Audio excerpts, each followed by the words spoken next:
नमस्कार, स्वागत है आपका लर्निंग शॉर्ट्स में। आज हम बात करेंगे बॉट मॉडल के बारे में। तो ये चैटबॉट वाला बॉट नहीं है, ये है बॉट मॉडल जो आउटसोर्सिंग में यूज़ होता है। तो काफ़ी यूज़फुल है ये आउटसोर्सिंग, आईटी इंडस्ट्री में जो हम आउटसोर्सिंग करते हैं तो उसका एक डिफरेंट तरीके का मॉडल है, जहाँ पे कंपनियां जो फॉरेन कंट्रीज़ में हैं, अगर उनको लेट्स से अगर इंडिया में कोई अपना सेंटर खोलना है तो उसका एक प्रॉपर प्रोसीजर है। तो ये जो बॉट मॉडल है उसमें काफ़ी यूज़फुल होता है और मोस्ट ऑफ द कंपनीज इसी को प्रेफर करती हैं। तो ये लॉक जो आप देख रहे हैं और अनलॉक जो देख रहे हैं वो उसका मेन पर्पज़ यही है कि अनलॉक अपॉर्चुनिटीज़ थ्रू बॉट। तो आइए डिस्कस करते हैं कि है क्या ये बॉट।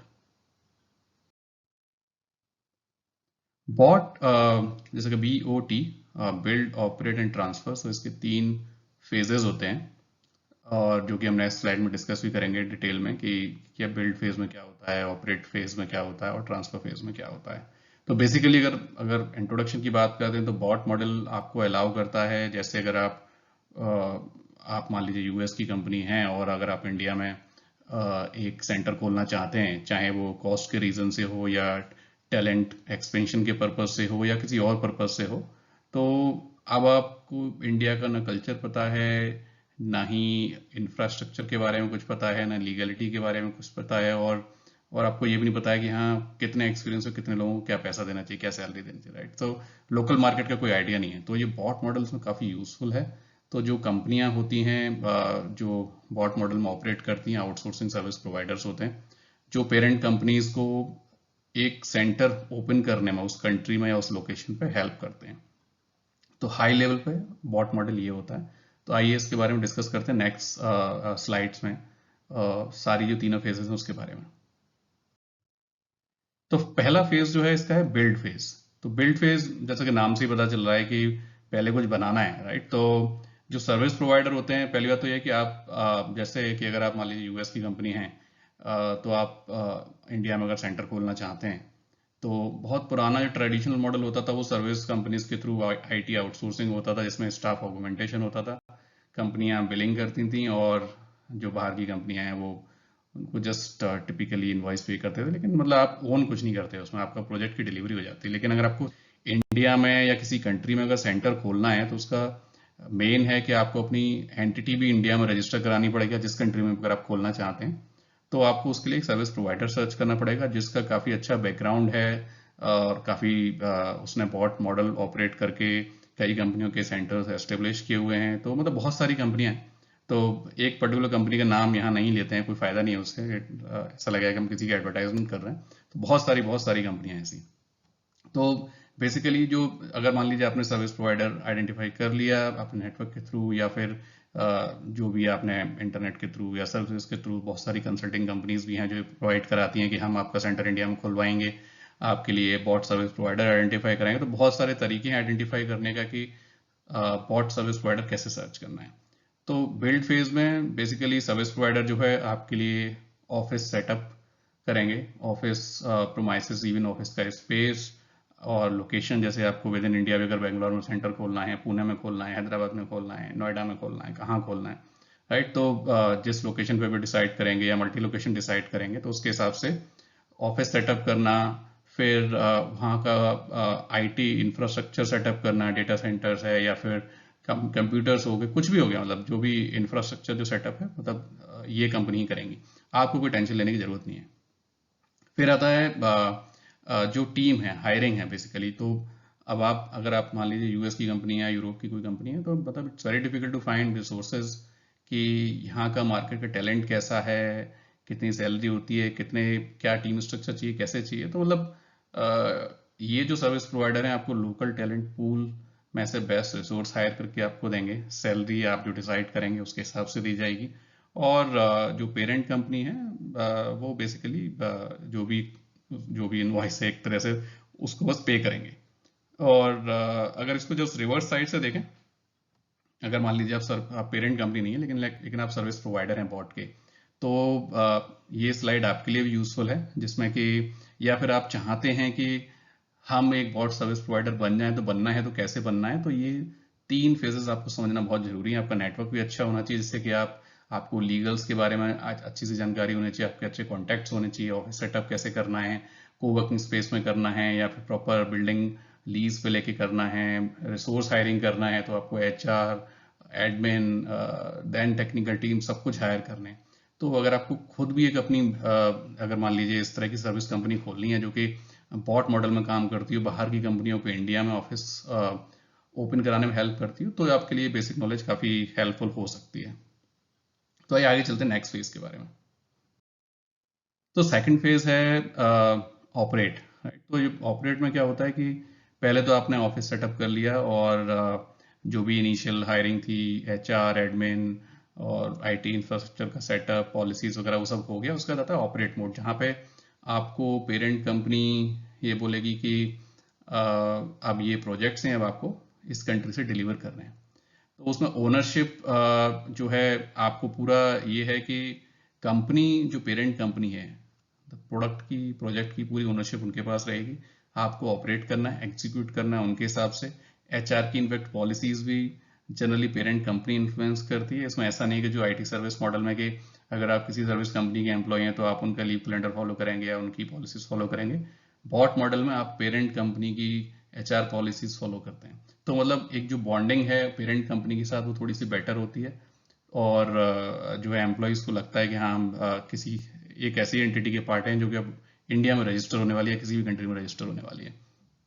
और ऑपरेट फेज में बेसिकली जो है, जो सर्विस प्रोवाइडर है वो एचआर फंक्शन, पे रोल, कुछ भी है, मतलब जो भी बेसिक चीज़ें हैं ऑपरेशन से रिलेटेड, वो सारा मैनेजमेंट सर्विस प्रोवाइडर का होता है। पेरेंट कंपनी को उसमें कुछ भी करने की जरूरत नहीं है।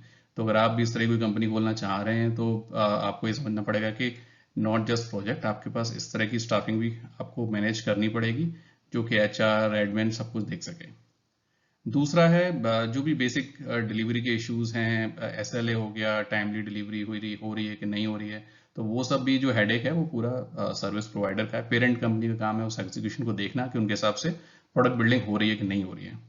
बाकी जो भी है कि अगर उस कंट्री में लीगल एंटिटी कैसे रजिस्टर कराना है, और जो भी फाइनेंशियल कंसल्टिंग है उस कंट्री के हिसाब से टैक्सेस क्या है, रेगुलेशंस क्या है, तो वो सब सारे जो कंसल्टिंग है वो सर्विस प्रोवाइडर कराते हैं। तो ये हो गया बेसिकली ऑपरेट मोड में जो जो काम होते हैं। बेसिकली आपने कुछ बिल्ड कर दिया, अब नाउ मशीन इज ऑपरेटिंग, मतलब चल रहा है सब, मतलब एग्जीक्यूशन हो रहा है।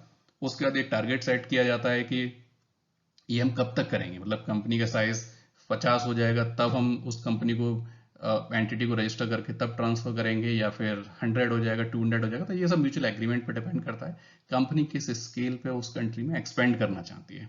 तो हम ट्रांसफर फेज में बात करेंगे। तो चलिए नेक्स्ट स्लाइड पे चलते हैं।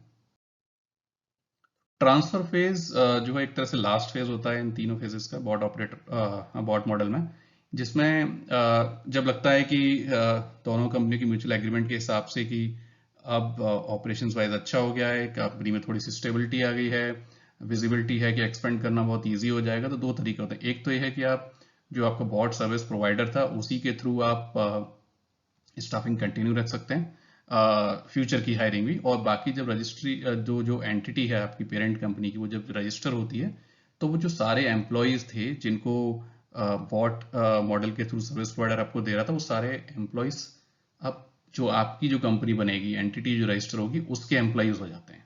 तो इसमें ओनरशिप आपकी बहुत अच्छी है। अब ऐसा नहीं है कि अब जैसे कि आउटसोर्सिंग वाला मामला नहीं है कि उस कंपनी को कोई दूसरा प्रोजेक्ट मिला तो वो रिसोर्सेज उन्होंने कहीं और शिफ्ट कर दिए। ये रिसोर्सेज डेडिकेटेड हैं आपके लिए, जो कि आपकी कंपनी में ट्रांसफर होंगे। तो ट्रांसफर का मेन पर्पस है including office space, infrastructure and employ, ये सब आपको ट्रांसफर हो जाते हैं। तो पूरी ओनरशिप, पूरा का पूरा एज इस मशीन जो चल रही थी, अब वो आपके कंट्रोल में आ जाती है और कंटिन्यू करेगी वैसे ही चलने के लिए। और ये सर्विस प्रोवाइडर जो होते हैं वो हेल्प करते हैं बाद में भी, ट्रांसफर मोड के बाद भी, अगर आपको और एक्स्ट्रा हायरिंग करनी है या गवर्नेंस उन्हीं के थ्रू कंटिन्यू रखनी है, तो बेसिक आउटसोर्सिंग का मॉडल उनके साथ फिर से कंटिन्यू किया जा सकता है। बाकी जो भी लीगल एंटिटी का रजिस्ट्रेशन है वो सब है, सब कुछ जो है इस ट्रांसफर मोड में कंटिन्यू होता है। और इसमें एक चीज और है, जो पहले बॉट का जो मॉडल जब स्टार्ट हुआ था, लेगेसी मॉडल जो था, उसमें क्या था कि जब आप ट्रांसफर मोड में आते हैं तो ऑब्वियसली जो सर्विस प्रोवाइडर, उसको एक तरह का लॉस है, बिकॉज उनकी अब जो इन्वॉइसिंग है आपसे ऑलमोस्ट खत्म हो रही है। तो उसमें एक एक चार्ज होता था, एक फीस होती थी कि जब ट्रांसफर होगा तो आप हमको इतना लमसम अमाउंट देंगे। तो अब बॉट जो 2.0 है, अगर आप गार्टनर वगैरह की रिपोर्ट पढ़ेंगे या फोर्ब्स की रिपोर्ट पढ़ेंगे, तो उसके हिसाब से ये है कि अब न्यू मॉडल में अब म्यूचुअल एग्रीमेंट ये है कि जनरली ये जो एडिशनल फीस है वो जनरली नहीं होती है, मतलब जो था आपने इनवॉइस के टाइम पे अपना मार्जिन मेंटेन किया, आपने वो मार्जिन लिया, अब बात खत्म। अब अगर म्यूचुअल एग्रीमेंट के हिसाब से फ्यूचर में अगर आपको हम देते हैं एंगेजमेंट तो आपको वो पैसा मिलेगा। अदरवाइज बॉट 2.0 जो न्यू मॉडल है उसके हिसाब से कोई एडिशनल फीस नहीं होती ट्रांसफर के टाइम पे। तो ये हो गया हमारा ट्रांसफर। तो ये तीनों फेजेस, बिल्ड, ऑपरेट, ट्रांसफर, ये इनकी हाई लेवल डिटेल में अगर जाएंगे तो बहुत सारे मैच्योरिटी मॉडल्स भी होते हैं इसमें, जिस पर हम एक और स्लाइड बनाएंगे। जीसीसी अगर सेंटर, जो कैप्टिव सेंटर इंडिया में अगर ओपन करना है किसी को, तो उसके क्या मैच्योरिटी मॉडल्स होते हैं, क्या क्या फेजेस होती हैं उसमें, उसके बारे में एक और डिटेल में स्लाइड बनाएंगे। तो आइए आगे चलते हैं। तो हाई लेवल पर अगर देखें तो सर्विस प्रोवाइडर की बेसिक एक्टिविटीज हैं क्या, बहुत हाई लेवल। तो सेटअप ऑफिस और फैसिलिटीज, बाकी hiring, training of the employees, legal registration of the entity in that country, तो उसको एंटिटी को, आपकी जो कंपनी है उसकी चाइल्ड कंपनी को इस कंट्री में रजिस्टर कराना, सारा कम्युनिकेशन टेक्नोलॉजी का पूरा इंफ्रास्ट्रक्चर देखना, चाहे वो लैपटॉप हो, कंप्यूटर हो, फोन्स लाइन्स हो, लैन केबल हो, डेटा सेंटर है, कुछ भी है, they take care of it. और adherence to the project and process methodology, अगर आपने सोचा है कि हमको जो हायरार्किकल मॉडल है वो हीलिक्स मॉडल यूज करना है या मैट्रिक्स ऑर्गेनाइजेशन बनाना है हमको, तो मतलब दे विल टेक केयर। और जो methodologies wise, let's say agile follow करना है, वाटरफॉल फॉलो करना है, कुछ और फॉलो करना है, तो you to just tell them, बाकी उसके हिसाब से सर्विस प्रोवाइडर मैनेज करते हैं। और बाकी जैसे अगर आपके मल्टीपल ऑफिस हैं आपने उस कंट्री में खोले हैं, तो जितने भी ऑफिस उनके बीच का कोऑर्डिनेशन प्लस पेरेंट कंपनी के साथ कोऑर्डिनेशन की पूरी रेस्पॉन्सिबिलिटी है वो सर्विस प्रोवाइडर की होती है। तो ये उनकी हाई लेवल रेस्पॉन्सिबिलिटी, वैसे तो बहुत सारी रेस्पॉन्सिबिलिटी होती है अगर टिपिकल डिटेल में जाएंगे तो, बट ये बहुत हाई लेवल का है। तो अब बात आती है एडवांटेज क्या है इसका बॉट मॉडल का। तो द फर्स्ट थिंग इज कि जैसा इनिशियली डिस्कस किया था कि आपको नहीं पता अगर आप पेरेंट कंपनी हो तो उस कंट्री में लोकल लीगल रूल्स क्या हैं, टैक्स के रूल क्या हैं, टैलेंट कैसे मिलता है, लोग पागल तो नहीं बनाते हैं, फेक फेक रिज्यूम्स चलते हैं, क्या होता है, मतलब कुछ पता ही नहीं, टैलेंट की हायरिंग का प्रोसेस क्या है उस कंट्री में। तो जो लोकल नॉलेज है वहाँ की ज्योग्राफी की, तो बहुत इंपॉर्टेंट है बॉट मॉडल में। अगर आपको किसी दूसरी कंट्री में खोलना है तो ये बेस्ट है, ये आपका एक तरह से पार्टनर है, सर्विस प्रोवाइडर नहीं है, जो भी आपको बॉट मॉडल के थ्रू आपकी दूसरी कंपनी में, दूसरी कंट्री में अगर कंपनी रजिस्टर करा रहा है।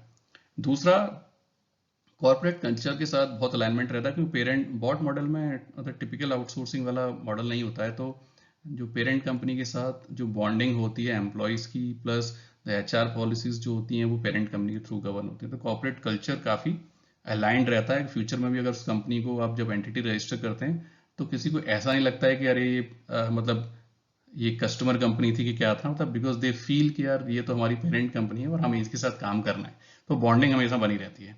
और दूसरा, कंट्रोल ओवरसीज ऑपरेशन का काफी अच्छा रहता है बॉट मॉडल में, क्योंकि सारा ओनरशिप जो है वो आपके पास है, आपके बिहाफ पे कोई चला रहा है बस।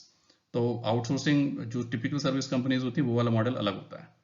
बाकी और या जैसा कि मैंने पहले बोला कि जो एम्प्लॉयज का जो बॉन्डिंग है वो पेरेंट कंपनी से थोड़ा बेटर होता है compare to typical outsourcing model. और जब भी जो भी म्यूचुअल एग्रीमेंट है टाइम फ्रेम का, उसके साथ एक्वायर करना ऑफशोर डेवलपमेंट का ऑपरेशन काफी इजी हो जाता है। तो इसके हाई लेवल एडवांटेजेस हैं बॉट के।